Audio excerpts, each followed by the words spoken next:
99 pedaling on 2 wheels. Now he's going to do, well, hopefully not have to pedal his alcohol funny car, as we are set now for the beginning of round number 2.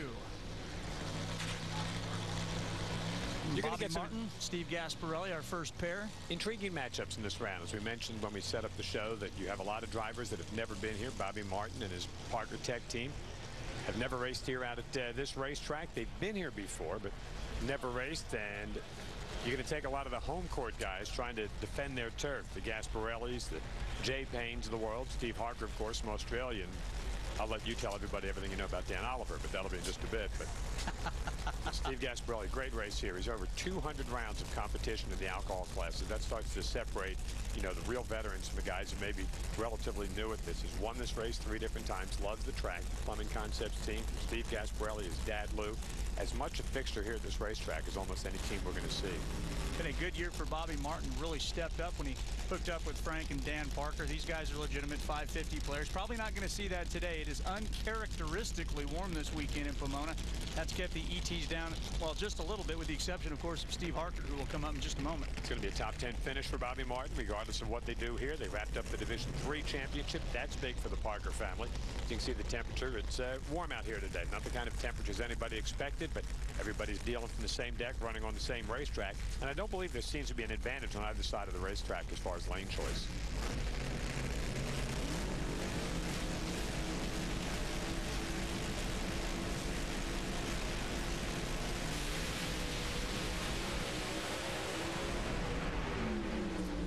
Good lead for Bobby Martin. Good finish for Bobby Martin. 564, 253 in the Beaver Falls, Pennsylvania native. He's got troubles at the top end. The chute's not coming out.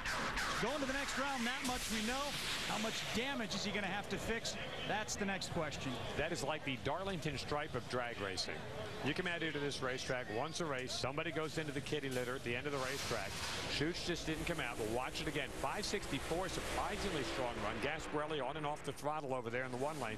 Chutes ought to be coming out right about now. It comes out, but it never fully blossoms. And you're going to see Bobby right now, but he's still got a whole lot of speed going on, trying to lock it up. He's going to nose into the pea gravel down there at the end of the racetrack. I mean, that's probably not going to tear up the race car a lot, but these teams do not have a lot of resources like the pros. And there you see back on the starting line, the Parker family. Oh, man, it's not exactly what they wanted. Bob DeVore sending the Parkers back into the pit area, saying, go on down and get your guy at the end of the racetrack. So that's your classic good news, bad news.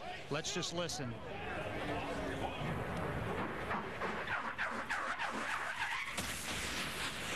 You know, it's probably a good thing you couldn't listen to Bobby right about that. That's a good point. Pomona kind of got a couple of bumps there at the top end. That's what happens if you carry a little bit too much speed there.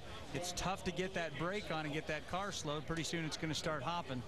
Went a little further than I thought there. Dug in pretty good at the beginning of that. When I said the alcohol cars, and there you can see the revamped, the lengthened sand trap down here, the extra security, safety that's been put in since, of course, the incident in Englishtown, ramped up on both sides. It's a lot longer, and he went in a little bit further than I thought down there. Now, we talked about it being warm. You saw the track temperature at 99 degrees.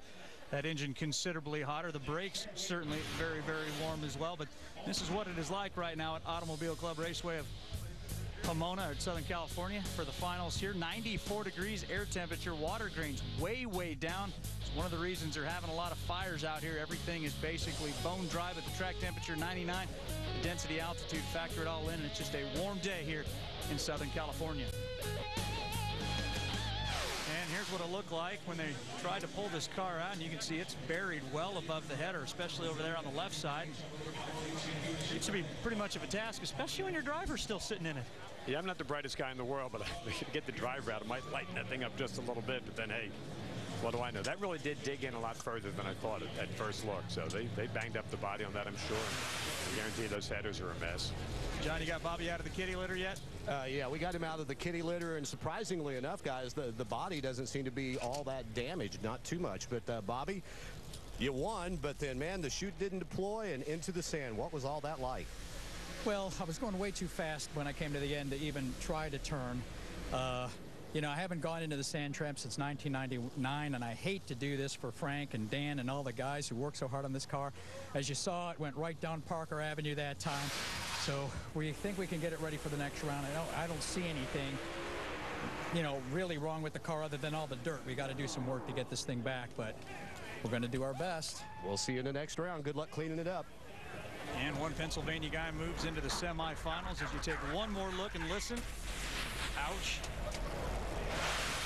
And there's that body that you can see. The good news, the front end of that Mopar not too badly damaged